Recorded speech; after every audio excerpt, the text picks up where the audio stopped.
Okay, welcome back. In the previous video, we saw how we could use Spring Listener to consume messages from Pubsub Emulator, topic, and subscription. Now, in this video, we're going to look at how Pubsub Emulator Messages, Pubsub Emulator Message as email, how we can send those messages as email. Basically, we are adding some logic or processing to the message that is received on Pubsub Emulator. So Spring integration picks up this message, and we use in Spring Boot we add our business logic to process that message and send them as email using Java client. All right, let's start. Let's get to it. The first thing we're gonna do is we already have our Spring Boot application created. We are going to add the dependency that we require for this. Earlier on, we added some dependencies for Spring integration, Pubsub, and GCP itself. Now, the only dependency we need is Spring Boot starter mail. So let's look at our POM file. So here in our POM file, we have Pubsub, we have Spring starter integration, we have the mail itself. So this is Java client. All right, so if you add this, you should be able to use this to send an email. All right, so next we're going to add some settings on application properties. So the configurations for Java Mail, that's what we need to add here. So here we add all of this.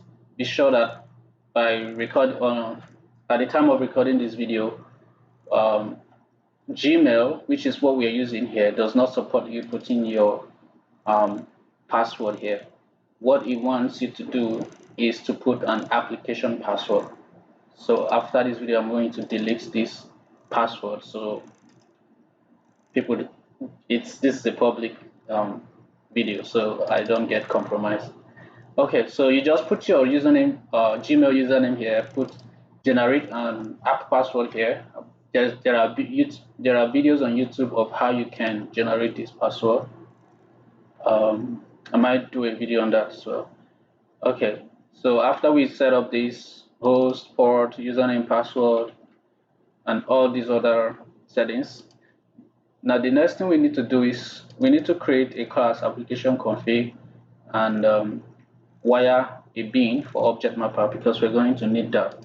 So this is the class. You just wire a bin called object mapper, return a new object mapper, and that's that.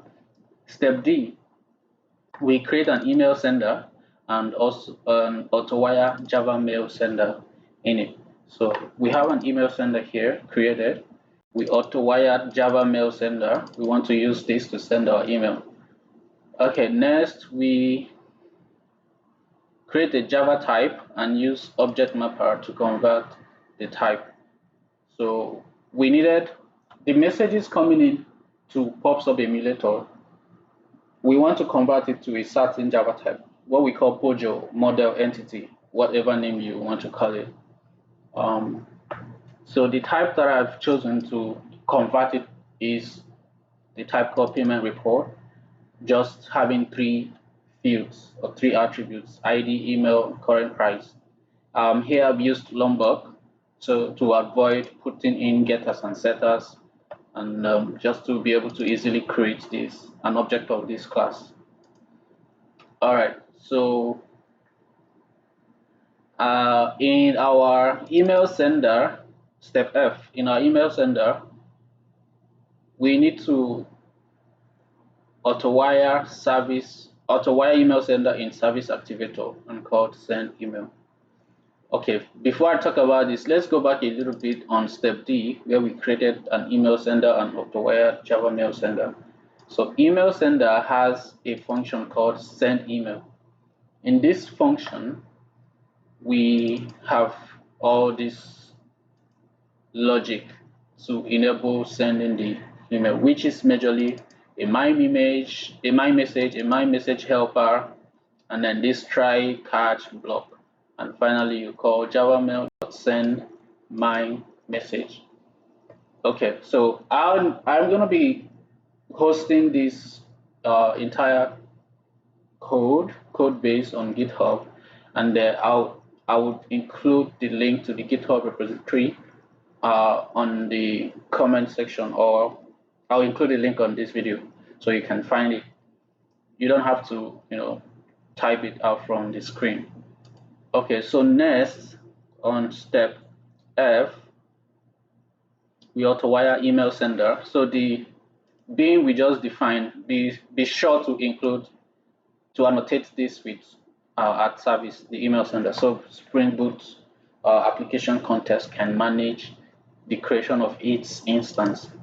All right, so in our service activator, we do have a service activator.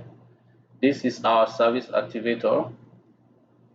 In our service activator, which we auto-wired service, please watch my previous video in order to see how you can set up this service activator. So here we auto-wire this new class we just created, email sender. We also auto-wire our object mapper. So what we are going to do here is that we are going to convert whatever message that came in from Pubsub, which is a payload, to a payment report. So we're using object mapper. So what we do is we say object mapper.read value, passing the payload, passing the type, and whatever. If it's successful, this wouldn't be null, but if it fails, then we log the error on the console, and that's it for now. So here is just a logic saying if the payload is null, if it's not null, rather, you send the email. But if it's, and then you log email was sent. If it's null, you log a warning message and say email was not sent. So hopefully when we run this application, we will see email was sent and not email was not sent, if everything goes right. So next, we call send email from the last class we see. Let's run the application as the next step, step G. Also, be sure to know that you need Pubsub Emulator running as a container. So watch my previous video on how to set up Pubsub Emulator as a container. So it's running here. If you can see, there's a subscription here. Say creating subscription, creating email. So we're going to publish a message to this topic email, and Spring integration is going to take it from Pubsub and hand it to Java client, and Java client is going to send that message as an email, and we're going to see it on our Gmail. So what message are we publishing? So let's take a look at Pubsub. So here we have published message. So we are publishing this record, and we're going to look at this email address to find this message. We'll find this amount, and we'll find this ID, which is just one. All right, so now our application should have started. Yes, it started. So next, let's publish the message on another console. So here we're going to run pubsub. This is the command we're going to run, pubsub.py. That's the Python script, which is this file we've defined here. And the project, this project doesn't have to be a real project on Google console. Then we say publish, and we mention the topic where we want to publish on. So if I press enter, it publishes a message. Yep, published message to this topic. And if we look at our console, we will see email was sent. And this is the message that was the payload that was received from Spring integration, from Pubsub to Spring integration, and it sends the email. Now let's go to the browser and look at this email address and see if we received the email or not. So this is my email, this is my inbox, and I'm hoping that when I click on refresh, I should see the email received. Yes, the email was received, and it says your payment has been received and processed successfully, which is what we specified here when we were defining our logic to send the email. I think it was here. So we said, let me find it. So maybe it's not here. Is it here?